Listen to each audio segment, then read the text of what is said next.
You know, you'll never get anywhere in this world without developing the ability to have self-control. I'd like to introduce you to a friend of mine. His name's Kyle Maligro. He's a professional surfer, and he's combined talent with an incredible amount of self-control to get himself to the top of his game in his sport.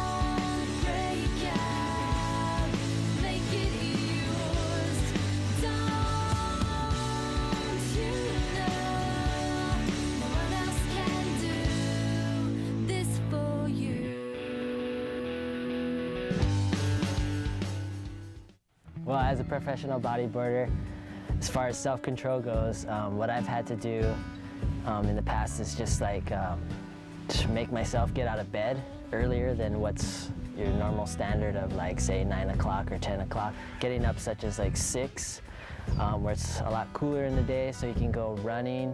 For me, it was running and like maybe do some weights and stuff. And also too was for my spiritual life is just I would spend time with the Lord in the Word and pray. It's not normal to be disciplined.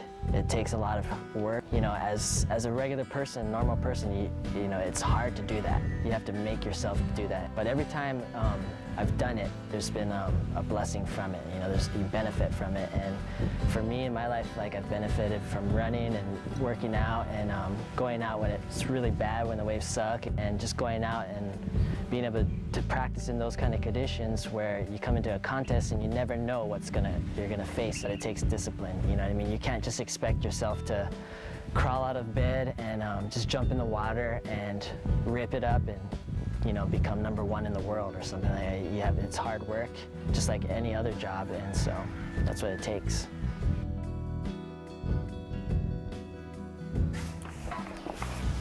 You know, because Kyle had self-discipline in one area or 2 areas of his life, that doesn't make him much different than the rest of us. Most of us are like that. Most of us are adequate. But being adequate isn't good enough. It's being exceptional. That's what makes a difference.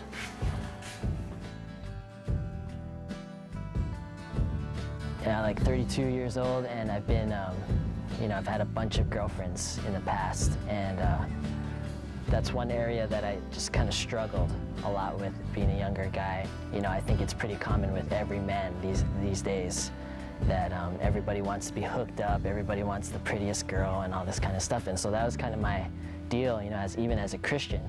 I was kind of falling into this pattern of just being with girls just for like a quick little satisfaction, you know, of just arousing or whatever, and then I'd be like, I'm over it because I don't want to sin and stuff, and because my walk would be affected.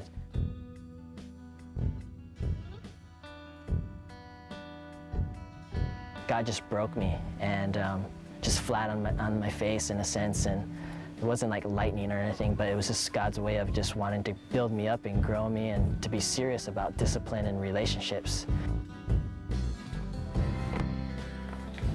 It's usually those temptations, those spiritual temptations, the right thing at the wrong time, that give us a lot of problems.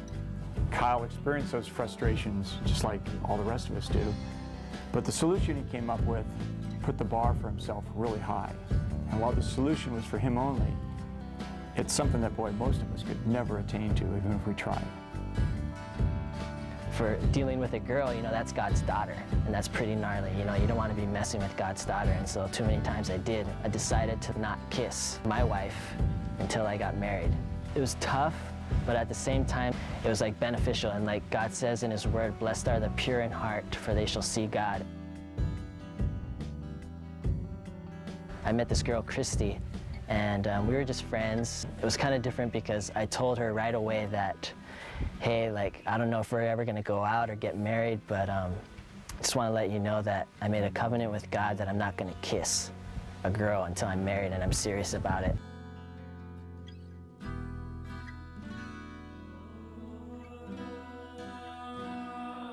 from there on, like, we started hanging out and we started liking each other, and we ended up, like, whatever you want to call it, going out. She's my girlfriend, I'm her boyfriend. I totally saw God, like, working in our relationship and, like, what it's supposed to be, where it's not based on the physical realm, but on the spiritual realm and Him. Major, like, self-control and discipline, and a lot of it was, like, having boundaries, like curfews with her, and, like, when we do cruise with each other, we hang out with other people, and say, like, if we're at home, like, don't cruise in the room together with a closed door, you know, like, because, you know, that's Temptationville. We continued on, and there were some areas in our lives where we would do stuff together, and then from that point on, we would learn, like, hey, we can't do this anymore because it's, like, it's too tough. By God's grace, we got married, and we didn't end up kissing at all until we got married, and that was our first kiss. You may kiss your bride.